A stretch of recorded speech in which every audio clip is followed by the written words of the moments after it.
Okay. Sorry. You want your notes?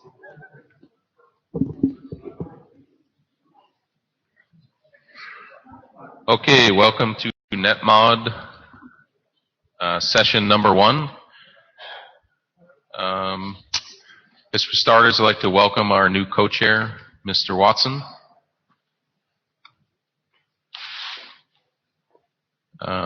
Read the note well, please. Observe it, live it, love it.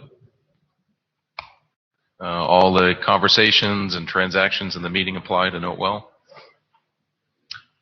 So here's our agenda for today. I'd like to start with agenda bashing. If anybody has any comments, complaints, suggestions about the agenda, please jump in. We've got a pretty tight schedule today. We've got just an hour, so we're going to really get down to it. Lada, are you ready to present? Want to jump up?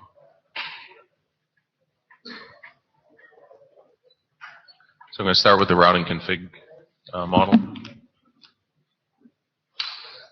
So am I supposed to stand right here? Yeah. You can stand anywhere. We don't have the Meet You 2 thing set up. Let me grab your slides.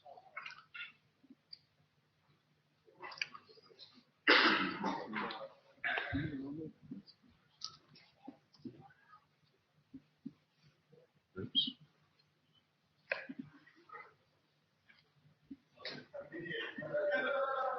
Okay. Hi, I am Láďa Lhutka, and AC Linden, who is sitting there, is the co-author of this internet draft. It's about data model for routing management. Next slide, please. Could you get a little closer to the mic?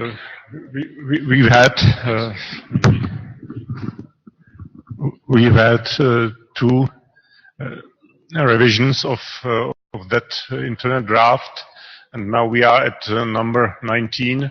And so in those two revisions, there have been quite a number of changes. Maybe the most important one was that the container or for RIPs and RIPs in general were moved under routing instance. That means that every RIP is sort of private to a single routing instance, because there were no use cases for sharing RIPs between routing instances. And this made some changes possible that actually simplify the data model. So the default RIP for each routing instance is now marked with a simple flag without any further complications. And this is done in both configuration and state data.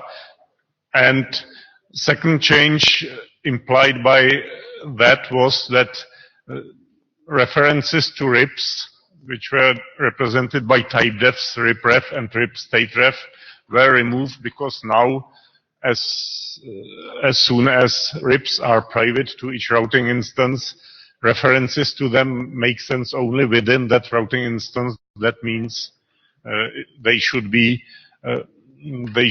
relative references, not absolute references, as these two type defs expected.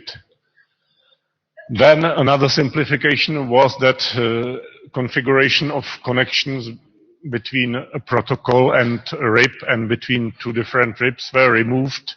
It's expected that this issue will be dealt with in routing protocols. And so this way, that was in the previous revision, may not be the way that will be found most appropriate.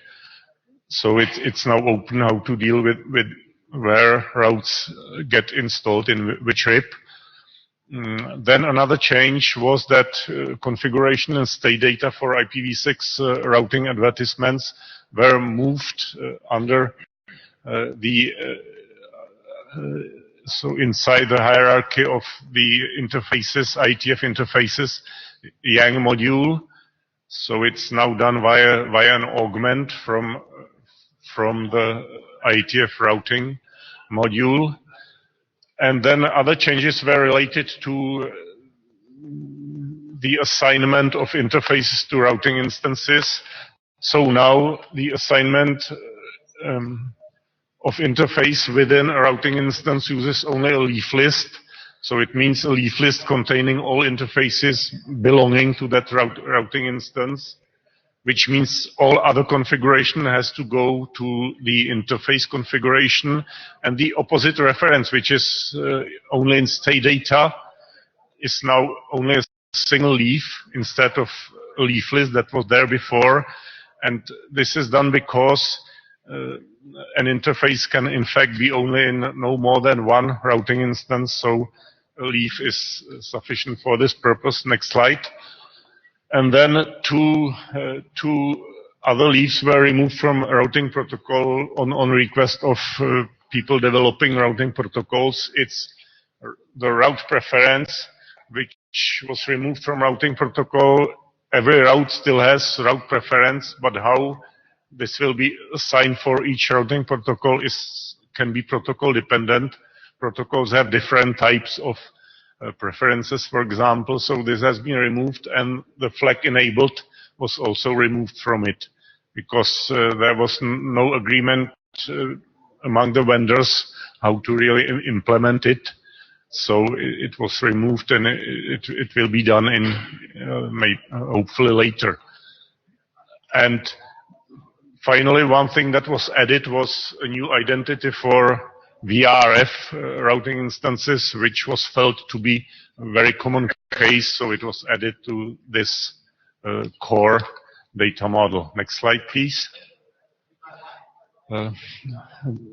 Benoit requested actually to compile a list of modules that use the IETF routing module, so I try to do it. As it turns out, it's not complete because at least one of the tunnel data models, I believe, uses this IETF routing module, although in a very marginal way. So here I at least found these 9 drafts that refer to the IETF routing, or mostly augmented. Those that are marked with an asterisk, they use it also in a limited way. Typically, they only use some identities from the routing module, like routing instance type or routing protocol type. So at least we have really 7 users here, and maybe more that are, so to say, heavy users of the core routing data model. Next slide. In my view, there are 2 open issues that need to be discussed and resolved, and perhaps the most important one is to decide about some roadmap for this document, and the other one is about the assignment of interfaces to routing instances. I will cover it in the next 2 slides. So next slide, please. About the roadmap, of course, this work on this document started maybe 5 years ago now, and it's like a never-ending story. And I think, in a way, it would be useful to finish and stabilize it and publish it eventually. Because, you know, what happens is that people, those users of this module, they use some version of it, and if we publish a new revision of that data model, it can change something, so they get out of sync with the users, and so sometimes the modules really don't work. So that's, and of course they also have this document as a normative reference, and so it's a problem for them because they cannot finish their work either.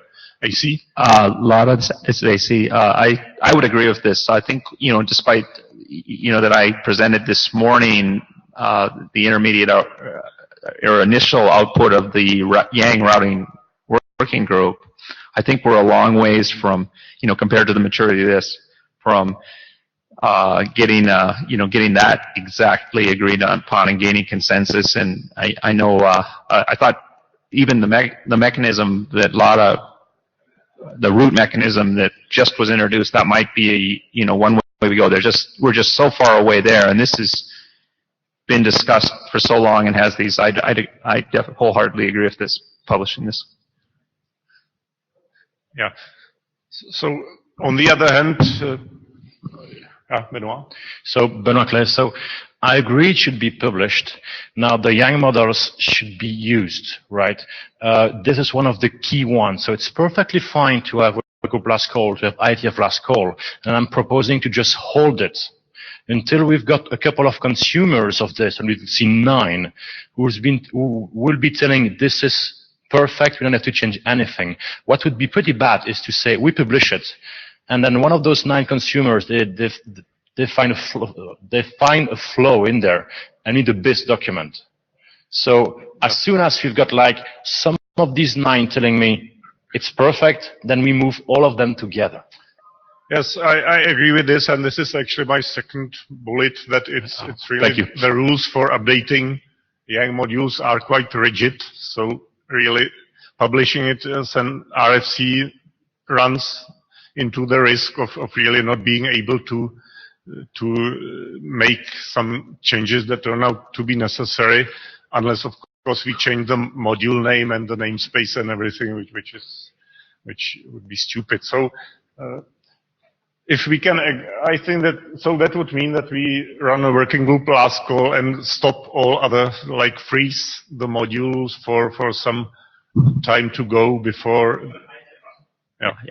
AC, I don't know if consumers are going to say it's perfect. I think it's perfect from what it does. There are augmentations we know are needed, but we said, okay, this is what it is right now. Like the one in particular that if you were gonna hold it for anything, it would be to do more complicated next hops. In other words, right now the document doesn't support ECMP, and we know we're going to need that. It doesn't support recursive next hops. Like yes, but what? Go ahead, Dan. Dan Bogdanovich, but in this case, if you would never publish, because if you were waiting for all those others, you're never publishing the document. So you are ending up in a state of a virtual draft forever. So at one point we have to make saying, okay, this is it, we should publish this, and this is a working document, because many people will not implement it until it becomes an RFC. Right. Now as you could see, some multicast PIM work has started using this, and it will be new modules all the time, so really we can wait forever with this, and of course that limits the early adopters of this work. So I think that the problem that we're all discussing here, we've been talking about for the last couple of meetings. I mean, this is a potentially big issue. The more and more models we have, the bigger kind of like dependency matrix we're building. Maybe we should think a little carefully about how we do this, because if stuff that's further up in the dependency tree changes, everything underneath it's going to get changed after, right? So maybe we need to think about a different plan. Yeah, quite honestly, I think that the update rules for Yang modules are too rigid, at least at this stage. Because of core faces, module may not be just right, but this is really difficult to change it if we follow the rules. Dan, this is one of the key modules, because routing configuration, there are so many that are building on top of that. So the sooner we can publish, because I'm seeing many people developing, and unless there is a stable one, for the routing config, all the high level ones will be also in flux. Yeah, but the question I was raising is something probably the IESG has to maybe think about. It's not something we can necessarily change with model update rules, because if it's an RFC, you can't change it, right? Cool. Okay, so next slide, please. And this is about the assignment of interfaces to routing instances. There is no problem in state data, so it's generally agreed upon, and it's really useful to have links from both routing instances to interfaces that belong to the routing instance, and also in the opposite direction, as is indicated here. But yeah, there is some problem. It's actually my last slide, essentially. No, just previous slide, please. I still have to continue. So there is, even with AC, we don't agree on the solution for configuration. So currently, it is done within each routing instance that we have now a leaf list of all interfaces, of all network layer interfaces belonging to it. There are some advantages of this solution. So first, there is no augment is needed, so it's just defined in the data that are native to the IETF routing module. And then for a routing instance, it's much easier to refer to its own interfaces, which is the way a routing instance is supposed to do in many places. And by the way, the I2RS RIP data model also has the same organization. But next slide, please. There are some alternatives that have been proposed, and maybe AC can comment on this, but the idea is to do it the other way around, so to define for each interface or even for each IPv4 or IPv6 configuration to define the routing instance the interface belongs to. The advantage is that IP address configuration is collocated with routing instance assignment. And I want to mention that alternative B would be even more difficult, because that implies essentially that layer 3 configuration for IPv4 or IPv6 makes two different interfaces. But it's not how it is done in the IETF interfaces module. So, for example, we won't be able to use this backward reference from routing instance to interface, because for IPv4 and IPv6 it can be You have 1 minute. different. I think, and so I don't know if AC, do you want to comment on this dilemma that we have still? I don't see this as a showstopper, but I think if we could agree that we don't need the IPv4 and IPv6 to correspond to different routing instances, that would be a nice simplification with either alternative. I mean, the one thing that I thought and a couple other people thought was the best alternative was to move all the stuff from RFC 7277 into the routing instance, so it was all together in one place, all the stuff for layer 3. But the operator said they wanted to keep the same interface-based view of the interfaces, which is good, because then we don't have to change 7277, which would be a pain. Cool, we're gonna have to cut it off there for the next one. Okay. So.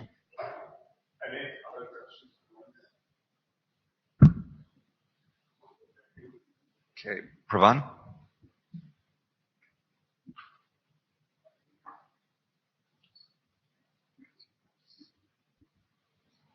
Hi everyone, I'm Praveen. I'm presenting changes in the Syslog model.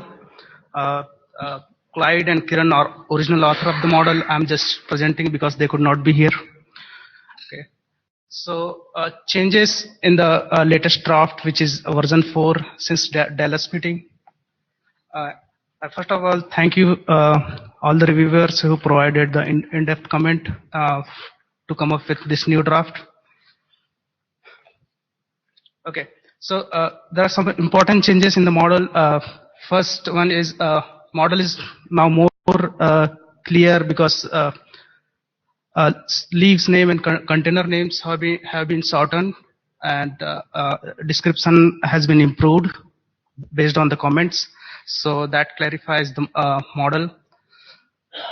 Then again, the placement of the containers, there have been some structural changes in the model which allows new augmentation more clearly or easily. So for example, all the logging actions have been grouped under a new container called logging action under the top level root. So anything new can be augmented to the new container. Third change, which is about the destination address. So we have followed Yang patterns, which for the destination address, which allows address and port configuration under either TCP or UDP protocol. So we have made change there. Again, like number 2, the new placement of containers allows easier augmentation, and there have been some bug fixes like working group chair name and some reference to RFC. Next slide, please. Okay, so the new model and diffs have been committed to Yang model Git repository. Please take a look and provide any additional comments over there. Okay, now changes are in detail. There are lots of changes, about 23 changes, so I'll not be able to go to all the changes, but I'll highlight some important changes. So on number 1, we have fixed some like type like working with chair name in both the IETF Syslog files, IETF Syslog types and IETF Syslog model. And number 2, global logging action has been removed, and if it is needed by a specific implementation, we will augment that. Number 3, buffered logging action was not a list earlier, and based on the review comments, authors have created a list based on the buffer names. So now you can have multiple buffers in Syslog. Then some more important changes like number 7, WRF name has been removed currently, and because the WRF story, whatever it is not completed, so it can be added back via augmentation if needed. Then we have followed new Yang pattern draft, number 8. Number 9, 10, we removed some defaults based on the review comments. And then, okay, number 12, I talked about the changing the names and placing a new container. So this creates sorter names because we placed a log action container, and then all the other log actions have now sorter names like buffer, file, or something. So we don't need to have a long container names. Next slide, please.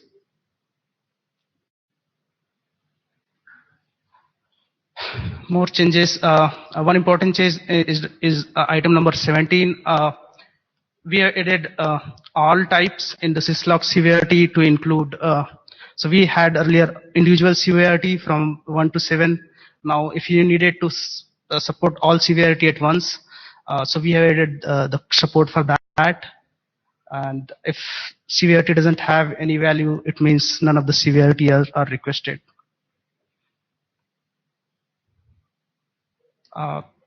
Then, okay, line number 22 and 23, we now support time and size based limit for file archive. Of course, these are based on features. Again, for the buffer logging action, we have buffer size buffer size and number of buffer which can be logged. So these are the summary of changes. Slides available, I guess. So please take a look and provide further review comments. Next slide. Yeah, please provide further reviews, and if not, we can have a last call for the Syslog draft. Thank you. Any questions? Any questions? Comments?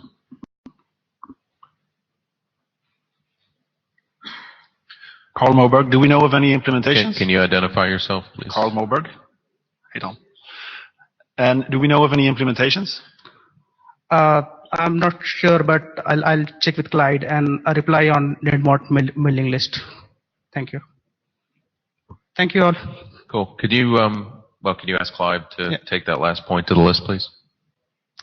Sorry? Last call, further review. Yeah, so the draft was published like 2 weeks back, so we wanted to give some more time to review. If there are no further review comments, probably we can call for a last call. So further discussion can be done on NetMod list. Yep. Thank you. Thank you.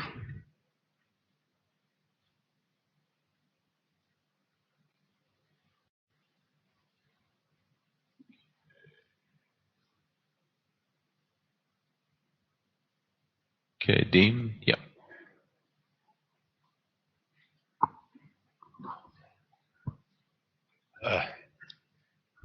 Hi, I'm presenting on behalf of a bigger design team. If you can just go please to the next slide. So on changes since the last, there are 2 open issues that are left that I will ask the working group to discuss.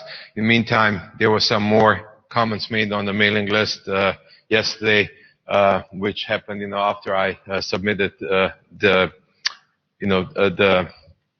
deck to the chairs. Bunch of stuff, changes between 02 and 03 we have fixed based on the comments from the young doctors and on the comments from what were on the mailing list. At one point we had too short of leaf names or container names, and then we had too long of them, and then finally found a happy medium that was being done correctly. We have added some better descriptions into the model, which now explains the model more better. Fixed a few issues that were either in the model or in the examples, and we did some references to the new Linux NF tables, and that was expanded with some more description and an example. Next slide, please. So here's the open issue which Lada and Jan Lindblad brought up. It was a presence versus non-presence container in a port range definition. And what we did originally was we were using something similar to the container source port range, but we were always making mandatory the lower port. And Lada said to fix that with the presence container, and then the mandatory true can stay in the leaf lower port. And Jan suggested we move the mandatory true from the lower port and just leave it like that. So the question is from the working group, is there any preference? There was some quite detailed explanation between from Jan Lindblad what he why he was suggesting the other option, and what is the opinion from the working group on which way to do it. Can you also make sure these get asked on the mailing list? Excuse me? Could you also ask these questions on the mailing list, please? I can't remember, but I will follow up on that one as well. But I thought as we are here now live, I would ask the people here. We just may not have a complete sample of folks just here. Move on. Thanks. Yeah. And then the, I forgot to change this to open issue number 2. Okay, so then there is the generic ACL container versus the ACL container per address family. We, from the design team, prefer to do an access, generic access list container that would be then defined afterwards, by the ACE type. Would it be an IP or an Ethernet? And then would it be a V6 or a V4? Versus Jason suggested that we should have a particular container per address family. Now, this one versus the other is that in this case, it's we can extend this and create, if there is some new type being created, we can easily add new access list containers. And hey, sorry, Jason here. I know we don't have a lot of time in this session, so I guess just a top-level message is I think we need a little bit, probably more robust discussion on the mailing list about a couple of issues for this one. So I brought them up. I apologize I didn't get those comments earlier. so we can take it to the mailing list. I just want to clarify this a little bit. The one on the right isn't exactly how I proposed it, although it's kind of the idea. I was proposing that that at least the type is a mandatory parameter. It could be part of the key, and we can have types that are identity, so it's extendable. I wasn't necessarily proposing a separate container for each list type, but that's kind of the same idea. But I think this is kind of a discussion we should have in a more robust fashion on the mailing list, probably. Okay. So we can discuss afterwards offline and then continue on the mailing list. Yeah. So there's, because of this two open issues, we didn't resolve them on the mailing list. So hopefully, if we resolve that, then we think that the document could be ready for the last call with these two issues. Yeah. Sorry, I had one other question and maybe kind of comment. I guess maybe for the couple ones I was raising and maybe some other outstanding issues that are on there, I don't know if it might be kind of valuable for us to really try to get some operator input on some of those questions. So I think a lot of the discussion I've seen so far has been mostly us vendors talking, but we should maybe like get the OpenConfig guys or a few, ask a couple of very key outstanding issue questions to a few operators on the list and see if we can get actually some input Stefan there.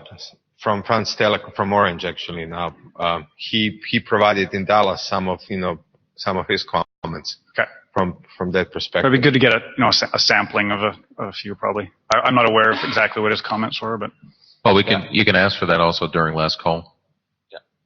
Or before, during the conversation you guys are going to have just reference. Do you have another question? Okay. No. Right on time. Yeah. Hi. I'm Asim from Cisco Systems. I'm going to talk about updates on diffserv Yang model.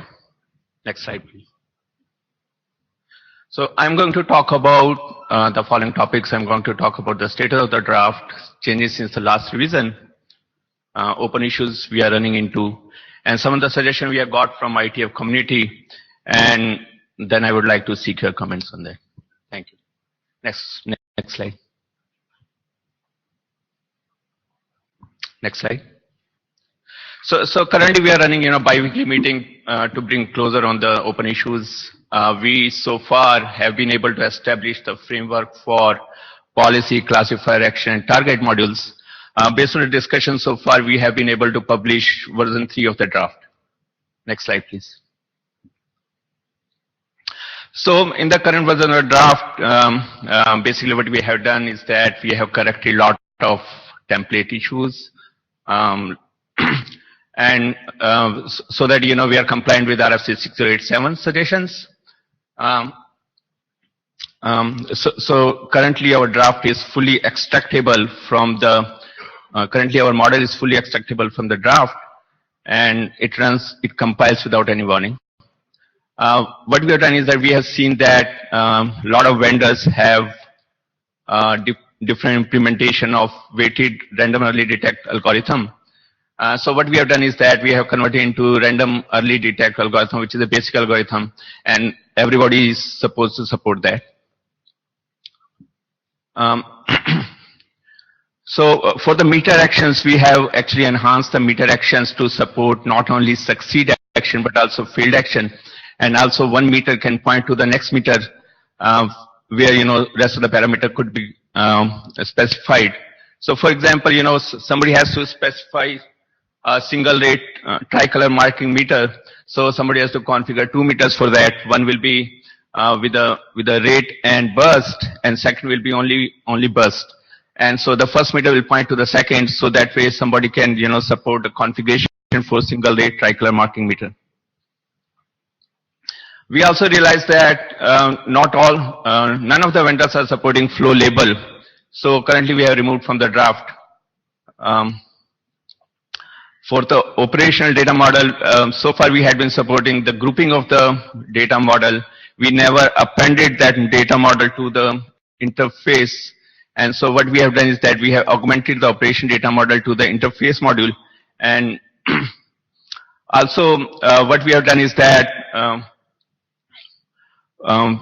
the target inline configuration, we realized that none of the vendors are supporting configuration of the policy directly under the target interface.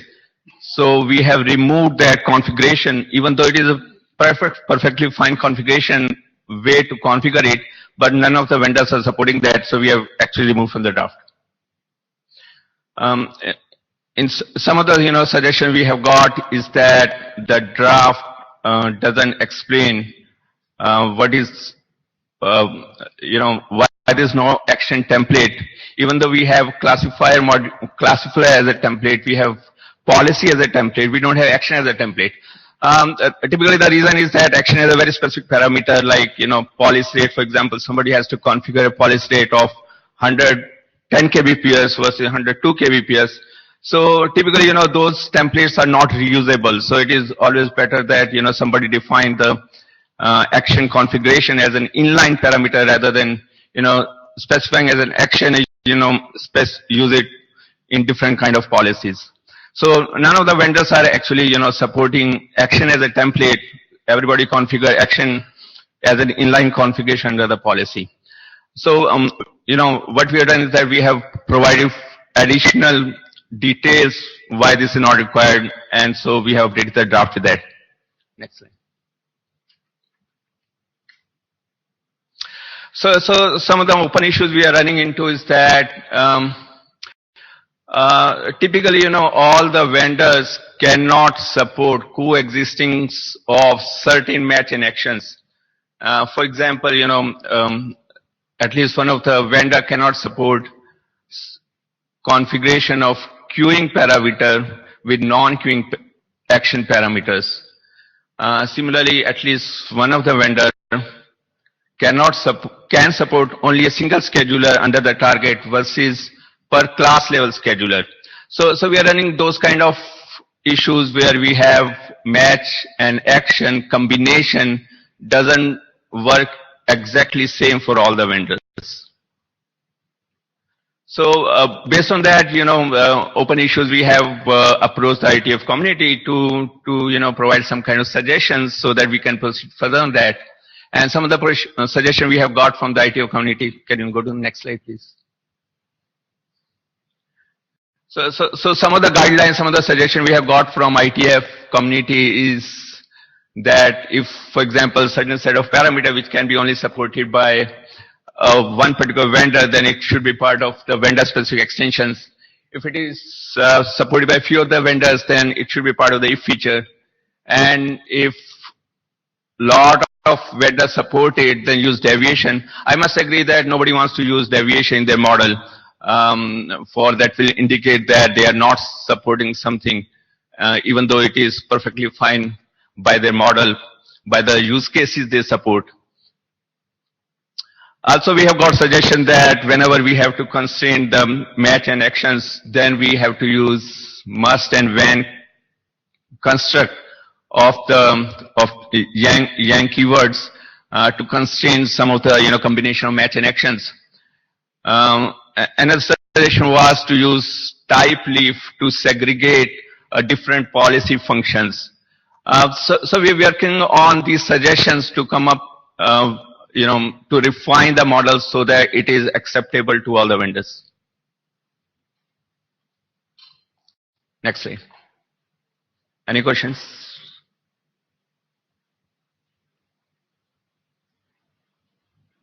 Yeah. Hey, Surendra Cisco. Is it possible, I have to admit I haven't looked at this particular, this is one of the 200 I haven't looked at. Is it possible, Yang models, is it possible to partition between things that are strictly platform dependent and platform independent and make the platform dependent ones always, because I've worked on this problem not from a Yang model, but from a CLI standpoint, and it was really, you're never going to get it. Even within a vendor, you have different families of line cards that have to support different things. Yeah, it depends on some of the use cases. For example, some of the vendors support certain use cases for which some of the configuration is valid configuration. In some of the cases, certain vendor doesn't support particular use cases. So in that case, they will have a different way of configuring the things. And there's a mechanism to provide capability framework.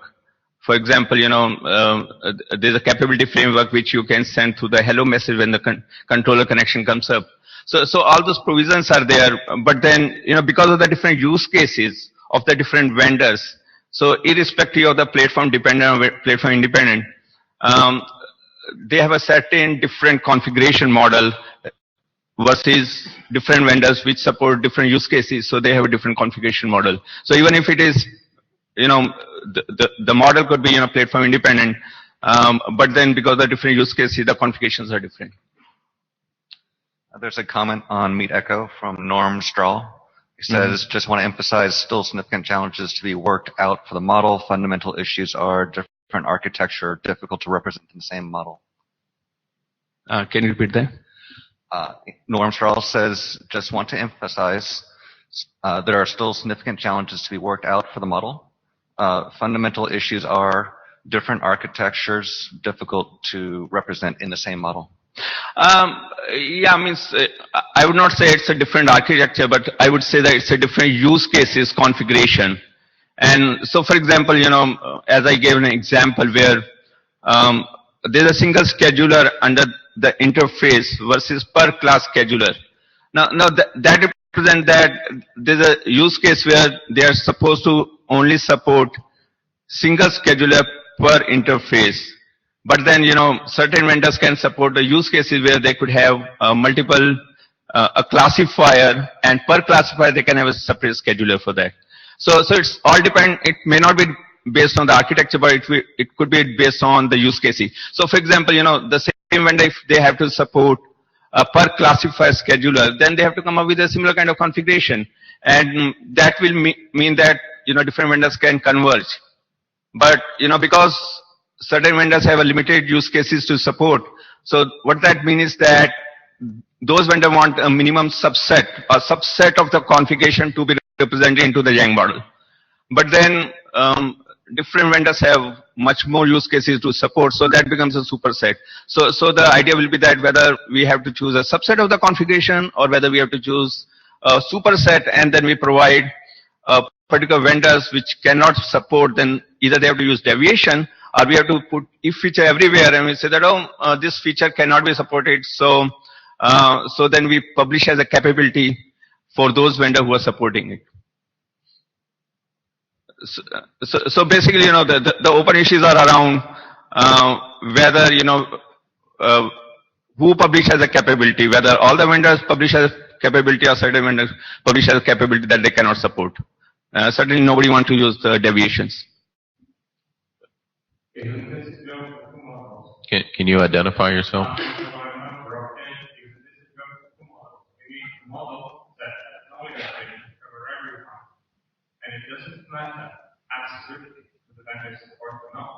Mm-hmm.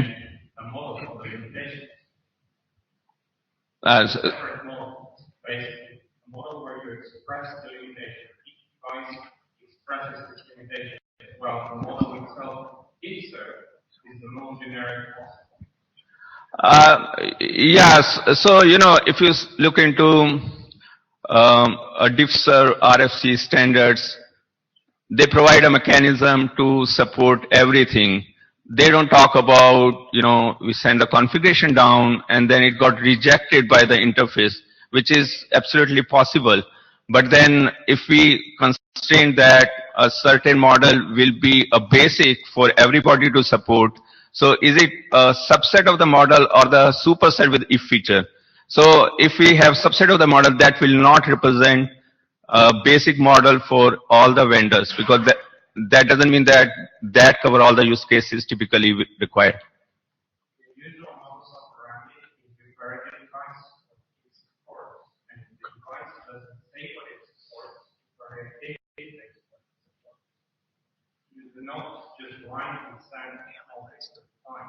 Mm-hmm. A model that will work always presenting blindly Mm-hmm. conflict with device. Mm-hmm. That's the work behind the part. We're over time now. We're going to have to cut this off. Can you guys carry this on the mailing list, please? There was one more question coming. No, we're out of time. Oh, that's it? Yep. Okay, thank you.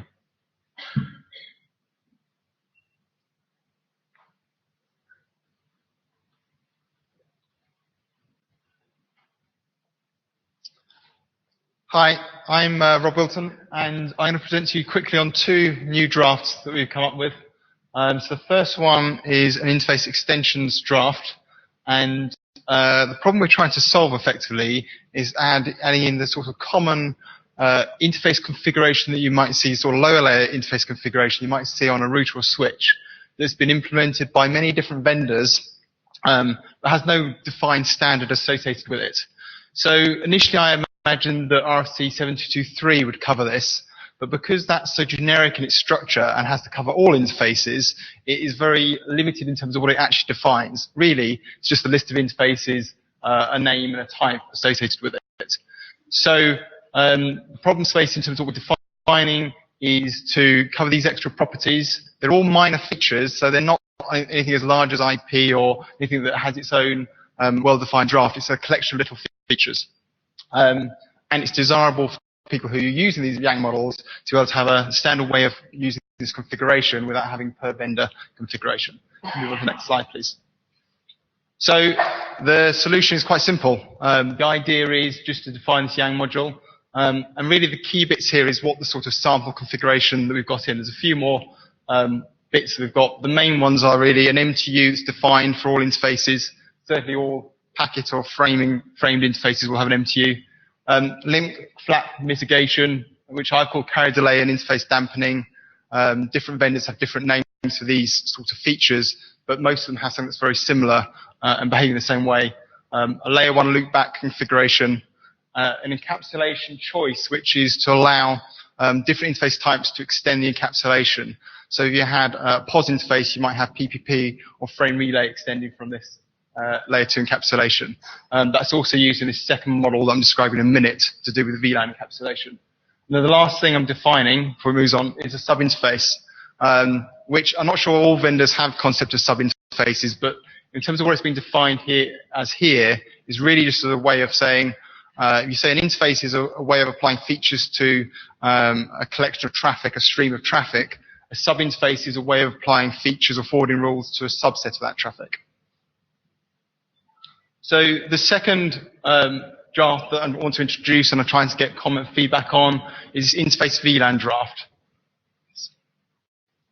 So effectively, this is trying to model L2 sub-interfaces and L3 sub-interfaces. And Cisco is one of the vendors that uses these sub-interface models. There's various other vendors that do the same thing.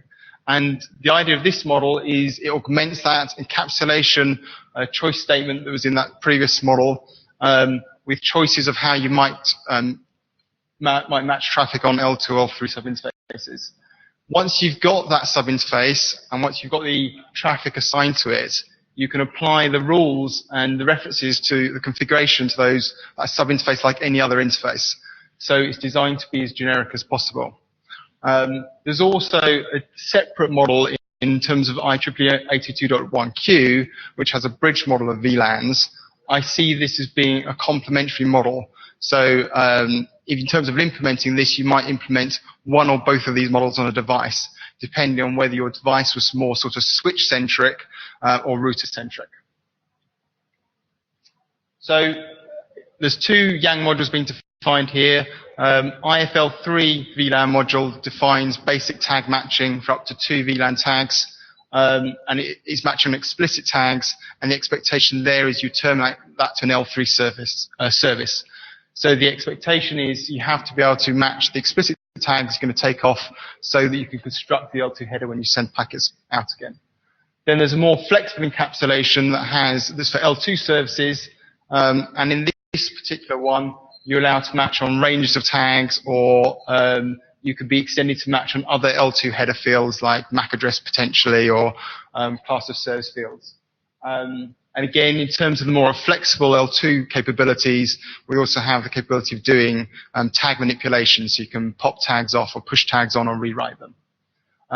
The idea here, in terms of what's being modeled here, is the common functionality you'd expect a vendor might use for configuring these services, with expectation that particular vendors may sort of extend this model to match more advanced fields if they want to. And that's it. So seeking review, feedback, expressions of interest, parties that are interested in these models, and trying to take them forward. Any questions on either of the drafts?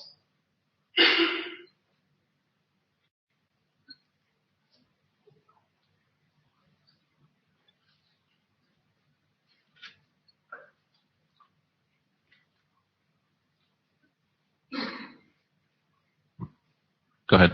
Hi, it's John Person. I'm comforted by the fact that you on the VLAN say it's. Could you repeat your name, please? We couldn't hear it. Parsons. Thank you. I'm comforted by the fact that you say that your VLAN model is complementary to the one in IETF. However, in reading the draft, I don't feel that the draft indicates that it's complementary, that it's an alternative. So perhaps some more discussion, more understanding between the two efforts. And also there's an NEF effort. It's also talking about the VLANs. And I think we need to make sure that there's one. Yes, of course. So I'm interacting a bit with Mark Holness in .1Q, who's he's reviewed some of this, and effectively some of the areas where there are overlaps in terms of us using the IEEE types, the expectation is that would be standardized through IEEE. But in terms of the two models in the latest draft, I don't know if you've read the latest one or an earlier draft, there is a comparison between the two models and how effectively our understanding is that they shouldn't overlap, that they have different capabilities and different advantages.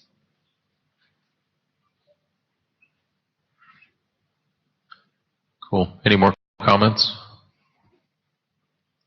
No. Okay. Actually, we're going to end a hair early. We don't have enough room for another draft, so we're going to push everything off to tomorrow that's left on the agenda. So have a good night. Thank you.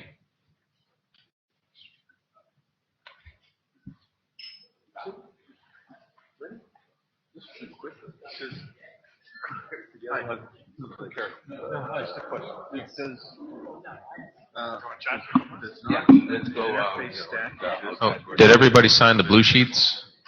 If you didn't, please. There's one up here. I thought we were running out of time. Because I know that the way we model in the past, model the sub-interface as part of an interface, right? That way you can build it all the way up. Yeah. Yeah, I think that's a not configuration recommendation 723. You still need to have direction to build the relationship. So, and it's in order to do that.